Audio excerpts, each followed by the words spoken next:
తీసుకుపోతావు ఒకటి 50 రూపాయలు.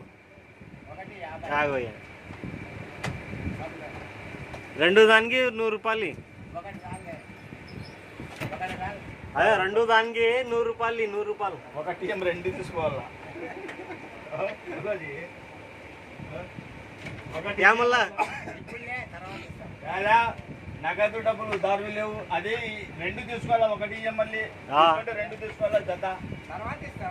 తర్వాత లేదన్నా మస్తు చెప్తాను. తర్వాత చచ్చిపోయేది నెట్ అప్పు అడగరాదు, పారిపోయేది కాదు.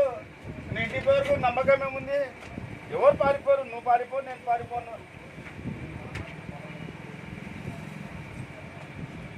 నమ్మకం ఏముంది?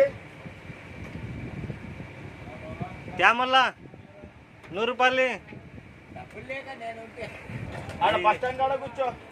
100 రూపాయలు. 100 రూపాయలు బస్ స్టాండ్ కాడ కూర్చో.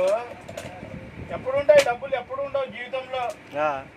జీవితంలో ఎప్పుడైనా డబ్బులు ఉన్నాయని చెప్పినారా? జీవితంలో ఎప్పుడు అన్నారు డబ్బులు ఉన్నాయని? ఇక్కడ డబ్బులు లేని వాళ్ళు చాలా మంది ఉన్నారు. ఇక్కడ ఒకరు ఉన్నారు, కొంతమంది తిక్కులు ఉంటారు. మీ అంత హుషారు డబ్బులు మస్తుగా ఉన్నాయి నా కాడ. ఈయన దగ్గర డబ్బులు మస్తుగా ఉన్నాయి చూడు. రూపాయి దగ్గర మస్తుగా ఉన్నాయి డబ్బులు. ఉంటే ఇవ్వాలని ఉంది మీకేమన్నా? అవుకుమా ఇవ్వాలని ఉంది.